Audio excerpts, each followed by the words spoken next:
nós vamos ter aqui agora a questão de Davi.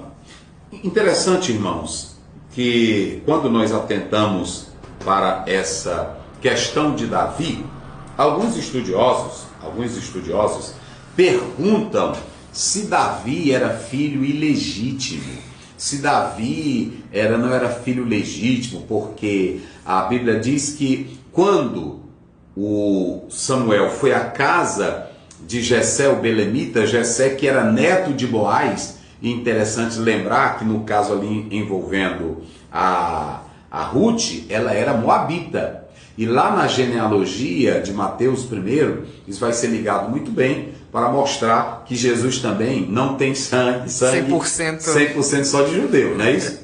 Então vamos analisar isso. Agora, a grande questão é, Davi era filho ilegítimo? Primeiramente, bota para cá, Daniel, vamos responder isso. Não há nenhum versículo bíblico, não há nenhuma passagem bíblica que diga que Davi era filho ilegítimo ou filho ilegal. E alguns usam algumas questões para dizer que ele era ilegal. Primeiro, porque dizem que enquanto todos os outros estavam em casa, Davi estava onde? Apacentando as ovelhas. Apacentando as ovelhas. Segundo, a forma que o irmão trata Davi. O que você já vem fazer aqui quando ele vai levar a comida para os seus irmãos? Terceiro, dizem até mesmo que a forma que a tradição rabínica atribuía a eles. Alguns dizem que Jessé, ele teve dúvida sobre a legitimidade de Davi como nessa questão familiar. Então são três concepções. A primeira, o desprezo que os seus irmãos faziam. Quando você lê aí, só Davi estava onde? Apacentando. A segunda, como está em 1 Samuel, veja bem, 1 Samuel 17, verso 28. Olha essa expressão aí, vamos lá. 17, 28. Como Eliabe, ele vai tratar Davi. Vamos lá. 17, 28, diz assim: E ouvindo Eliabe, seu irmão mais velho, falar aqueles homens, acendeu-se a ira de Eliabe contra Davi e disse: Por que desceste aqui? E a quem deixaste aquelas poucas ovelhas no deserto?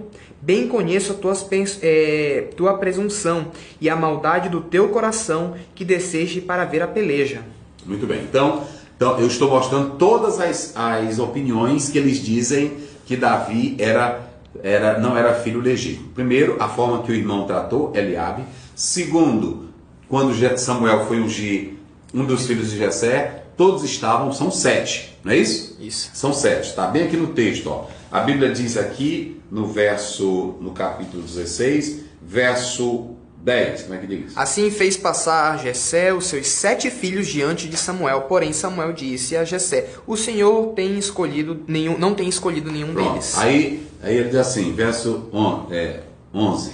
Disse mais Samuel a Jessé: Acabaram-se os jovens? E disse: Ainda falta o menor, e eis que apacenta as ovelhas. Aí essa expressão, ainda falta o menor, também diz que é uma expressão de menosprezo por ele ser o filho ilegítimo. Mas de onde, pastor Azel, veio essa ideia de que Davi era um filho ilegítimo? De uma má interpretação do Salmo 51.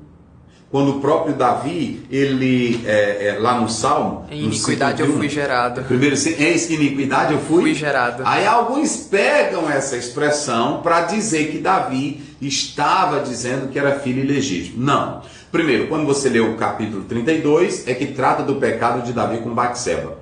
Quando você lê o 51, está tratando simplesmente do pecado geral. Ele está falando da sua natureza pecaminosa e não de uma relação sexual ilegítima ou que ele seja fruto de um relacionamento ilegítimo. Nada disso, nada. Então, todas essas três opiniões caem por terra. Não tem nada a ver. Davi era um filho normal. Quando se usa a expressão o menor, é porque já era normal o filho caçula, o menor, ser colocado nessas funções que era desempenhada por eles, dentro dessa perspectiva. Já o filho adulto já era colocado para a guerra. Já preparando-se para ser o chefe da família. Porque tu me falaste aí de uma série. Sim, aí? Porque atualmente Davi se tornou, querendo ou não, uma figura da cultura popular, né? Hoje Davi ele é considerado isso.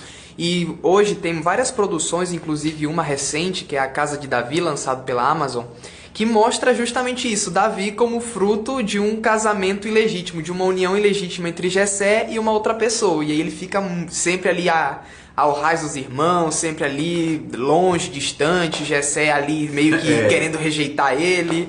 Tem toda essa questão. Então veja bem, essa série aí, o irmão diz que ela está boa e tal, mas essa colocação ela não tem base bíblica e não há nada dessas provas bíblicas. O que se tem aí, por exemplo, eu citei essa tradição rabínica, quando alguns judeus sugerem que Jessé teve dúvidas sobre a legitimidade de Davi devido a uma questão familiar, mas isso também não faz parte do texto bíblico.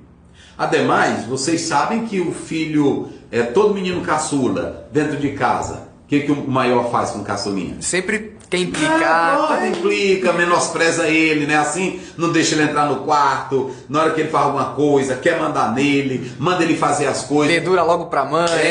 Então pronto. Então, isso era só simplesmente porque ele era o menor, mas não tem nada a ver, ok? Então, vamos descartar essa ideia, certo? A outra coisa que nós podemos analisar é que quando Davi ele vai ser ungido, olha o que diz aí o verso 13.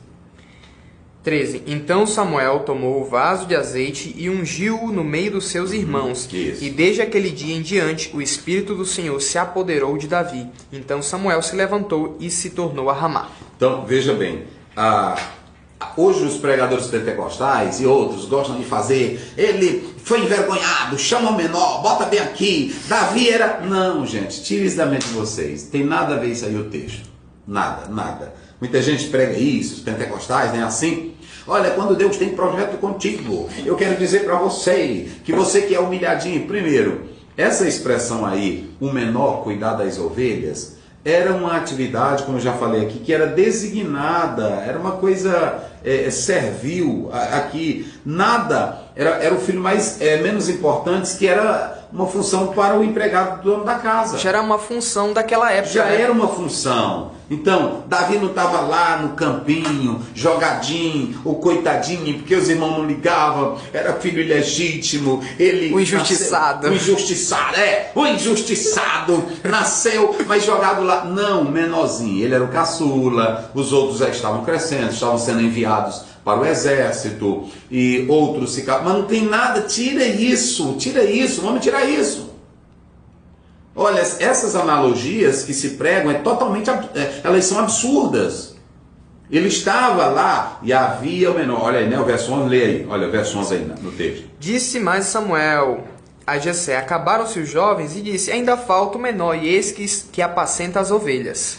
E ainda falta? O menor. O menor. Então, essa expressão que está aí nesse versículo é porque essa era uma atividade servil designada para o filho menor, que ele tinha que aprender uma profissão, um trabalho, e também era uma atividade do dono da casa. E talvez Jessé nem chamou ele porque dentro da cosmovisão daquela época, né, não, se ele for escolher alguém tem que ser um dos meus velhos, o homem da casa. Uma pessoa que já tem um preparo físico, isso, que já tem a mente já tem uma preparada. mente. Não era porque o pai também desprezava o filho dele, não é porque o pai menosprezava, tem nada a ver. Aí eu fico pensando, o pessoal vai pregar isso aqui, aí faz uma zoada, o menor. Primeiro, eles nem sabiam qual era o propósito da unção. Pois é. Poderia ser para ser profeta, poderia ser para ser um juiz, poderia ser, mas ele não sabia o propósito. Ele só ungiu. E levando em consideração até a idade de Davi, que se estima que era de entre 14 e 16, 18 anos. Isso, tinha muita coisa à frente para aprender, não é isso? Então, observem bem que essa é a questão que nós estamos aqui analisando.